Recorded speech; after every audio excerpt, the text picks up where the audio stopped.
Hey friends, welcome back to another episode of the Wednesday Wink. And I'm glad to be here with you guys. More glad than you know. I cannot believe how far we are into November. We are on the downslope. Yeah, can you believe it? And we've got so much to be grateful for and thankful for. And I'm glad that you all are here with us along the way.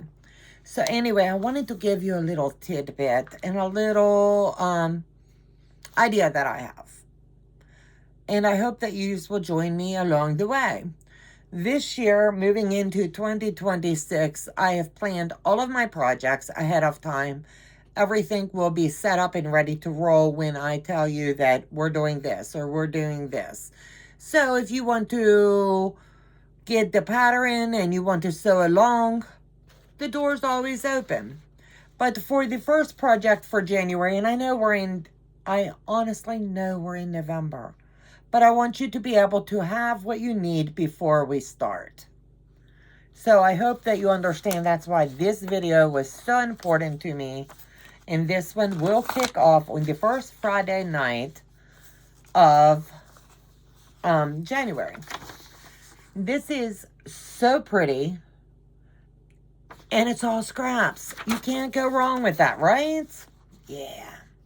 This is called Tilda Solids Embroidery Flower Quilt.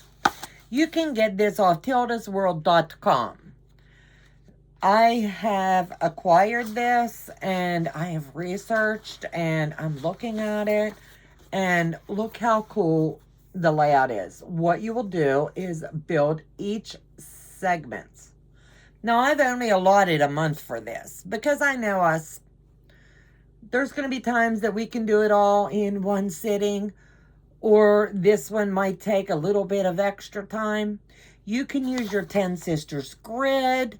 There is so many ideas, but it's built into 9 different units. Yes. So what my plan is, and I'm telling you ahead of time, my plan, and plans are made to be changed, is I would like to get this started January the 1st and end it in January. So if need be, I will slide it into a Monday as well. Maybe we pick up another day, whatever the case may be. But this one was too cute not to start right away. You can get this in PDF. You can get the hard pattern. All you need to do is go to tildasworld.com. I will have all the information for this one in the description box. Yeah. But what I've opted to do this year moving forward is I bought myself a handy 3-year planner. Yes. My OCD is kicking into big time overdrive. So what I've opted to do is, you guys know me, 26 through 28. And if you're ever out with me and you find this laying around, do not open it up and get a sneaky peek. I'm writing everything in pencil because life happens. Things are subject to change. But this, like I said, will kick off on the 2nd. We're going to do the 2nd, the 9th, the 16th, and the 23rd of January for this Tilda pattern. You can use the 10 Sister grid or you can not use it. That is going to be up to you.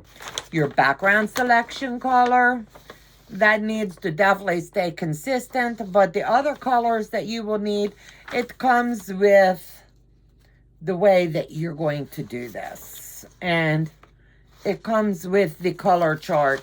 So you can, if you're ready and you get the pattern and you want to do it with me, this is your color palette. You can do this with prints, even though it says solids. You can do it with prints. Just make sure that you have the primary color in your prints like this. Stack them aside. Just sit them aside. You don't have to do nothing else. Yeah.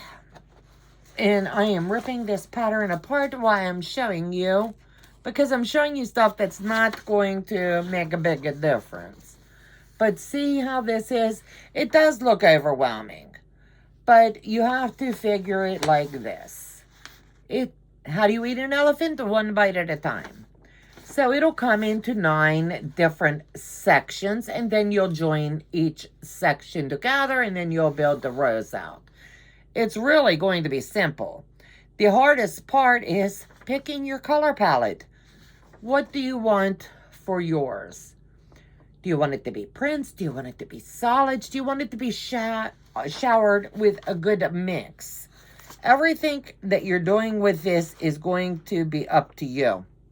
You're going to definitely want to count your stacks after you get ready to set up. You're going to want to organize. That is going to be the key with this pattern. If you're printing this pattern, it takes many, many pages, but it's one that is well worth it. You can sew along with me. You can sew it on the back end on your own. If you get hung up somewhere, feel free to reach out and let me know that you do need help on the back end, that something just not looking right. I'm trying to decide, am I going to use the 10 sister grid? That way I have everything nice and tidy. Or am I just going to wing it and be creative and just sew and open my seams, the whole 9 yards? I'm not sure yet, but you'll know more when I know for sure. So anyway, that is the first pattern out of the gate. In February, we are going to be kicking off the Bargello, and I'm going to be using my Fairy Frost fabric. I'm going to use 2 rolls of that. And all I can say is it's going to be gorgeous. I love Fairy Frost. And yeah. All I can say is organize, organize, organize. And that's going to get you through any of your projects. And if there's something special that you see along the way that you would like me to bring over to the channel, please let me know. That's how we as content creators know what is special, what you would like to see. And I think it's going to be fun. My Wednesday Winks will also be changing in January, and I'm not going to spill the tea on that because that is going to be something very, very special, and it's been near and dear to my heart for a long time. And I have got notebook after notebook after notebook of things I've learned, things that I wish I had known, and I want to bring those to you and do like maybe 15-20 minute segment of do we really need 5 drawers of rulers, you know? You're going to use them for one project. There has to be a better way. Do we really need all of the fabric in our room in the shape the economy is in today? Yes, we want to support these small businesses. We really do, so they don't go under. I've got so many people reaching out asking me, you know, what are you doing? How can you do this without costing a whole lot? Scraps. Use your stash. That's why it's there. It's better to use it than just fill the drawers, fill the shelves. Pull from that. Now is the season of life to pull from your stash. There, I have things that I'm not using. My taste has changed and things, so I'm selling off some stuff just because. Why am I going to keep it? Just because it looks pretty on my shelf. I'm not doing it anymore. I am taking my quilting and taking it in a different direction. One that I do believe that it's going to be fun. And I believe that you're going to enjoy along the way. I appreciate each and every one of you each week for coming back for the Wednesday Wink. And I promise you on Friday nights, or the last live that I have, somewhere in between there, I will be letting you know what next month's project is going to be. I may even just have Joe type me up what my projects are going to be in the dates, and he can just drop those in all the description boxes below. There is going to be a lot of fun sews. And I've even got a special project from Brenda, Conquering Mount Scrapmore. I love that woman to death. And I've got her blessing to bring one of her projects over here and share it with you guys. So we're going to see how life takes us into many, many different directions. But we're going to be using a lot of scraps into 26. So you guys take care. God bless you so much. Have a fabulous week, and I'll see you back next week. Bye.